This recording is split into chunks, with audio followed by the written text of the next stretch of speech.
Hello दोस्तों, कैसे हैं आप सब। आज की वीडियो बड़ी ही मज़ेदार होने जा रही है। तंज़ो मिज़ाह हास्य व्यंग, देखते हैं महफिल में कैसा जमता है रंग। एक कठमुल्ला किसी हिंदू से पूछ रहा था कि हनुमान ने हथेली पे पहाड़ उठा रखा है तो उनके हाथ कितने बड़े थे। बराबर में मुझ जैसा काफिर भी खड़ा हुआ सुन रहा था। मैंने फौरन जवाब दिया कि बस भाईजान, मोहम्मद साहब के पैरों से थोड़े ही छोटे होंगे। वो बोला, क्या बकवास कर रहा है बेगैरत। मैंने कहा, हनुमान जी के हाथ की बात कर रहा हूँ। ऐसा कैसे कह रहे हो। मैंने कहा, हुजूर मेरी तकसीर मुआफ़, मैं तो इस्लाम के ही मुताबिक बता रहा हूँ कि मोहम्मद साहब ने मेराज पर बरसों का सफ़र एक ही रात में तय कर लिया था, तो बताएं छोटे पैरों वाला आदमी कैसे कर सकता है। मिसाल के लिए ट्रेन हमें 24-36 घंटे के सफ़र में, मतलब काफ़ी दिनों के पैदल का सफ़र तय करा देती है, तो फिर ट्रेन के पैर लंबे हुए कि नहीं हुए। सोचिए मौलाना साहब, सोचिए। ये सुनकर वो अपने ही पैरों को देखने लगे। मैंने कहा, मौलाना आपके नहीं, मोहम्मद साहब के पैरों की बात कर रहा हूँ।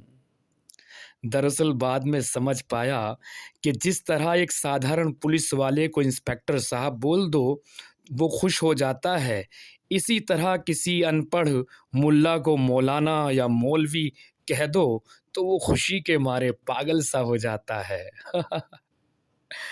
खैर, वो फिर से बोले कि अच्छा ये बताओ, हिंदू देवी देवताओं के कई कई हाथ क्यों होते हैं। मैंने कहा, इसमें गलत क्या है। अच्छा तो तुमने देखा है कोई दो चार हाथ पैर का। इस पर मुझे हंसी आ गई। हजरत, मैंने तो नहीं देखा, पर आपके मोहम्मद साहब ने मेराज पे ज़रूर 70 हज़ार मुंह वाले फरिश्ते देखे हैं। खबीस वो फरिश्ते हैं। मैंने कहा, हुजूर वो भी तो देवी देवता है। नामाकूल लगता है कि तू हिंदू हो गया है। लो कर लो बात। आप ही ने तो हिंदू देवी देवताओं की बात शुरू की थी। मैं तो बस आपके सवालों के जवाब दे रहा हूँ। इसमें हिंदू मुस्लिम होने की कौन सी बात हो गई। अगर आप ये कहते हैं कि ईसा बिना बाप के कैसे पैदा हो गए, तो तब मैं कहता कि जिस तरह मोहम्मद साहब अपने बाप के इंतकाल के कई साल बाद पैदा हुए हैं, इसी तरह अगर ईसा भी हो गए तो इसमें कौन सी बड़ी बात हो गई।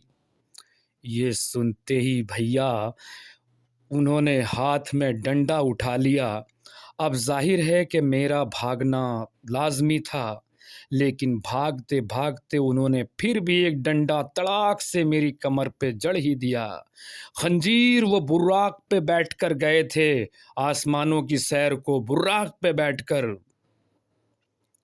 खैर, बहरहाल दोस्तों, ये मेराज रसूल का वाक़या भी बड़ा दिलचस्प है।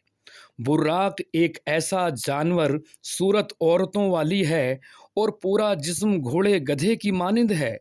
उड़ने के लिए साथ में पर भी लगे हुए हैं। चलो इस पर भी मुझे कोई एतराज़ नहीं। हो सकता है कि कुदरत ने कोई ऐसा जानवर भी बनाया हो। पर साला ये समझ में नहीं आया कि इस्लाम में कहीं लौंडिये तो कहीं हूरें, कहीं चार चार लुगाइयाँ, और जब मोहम्मद साहब को बुर्राक लेने आई तो वो भी फीमेल थी। अब रात का वक्त था, इसलिए खुदा ही जाने रास्ते में क्या क्या हुआ होगा। देखिए, मैं कुछ नहीं कह रहा हूँ, रात का वक्त था और फीमेल बुर्राक थी। खैर, और दोस्तों मज़ा आया हो तो आगे और सुनिए थोड़ा सा।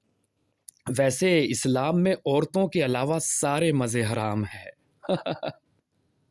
खैर, इससे आगे मेराज के 2-4 मज़े की बातें और याद आ रही है।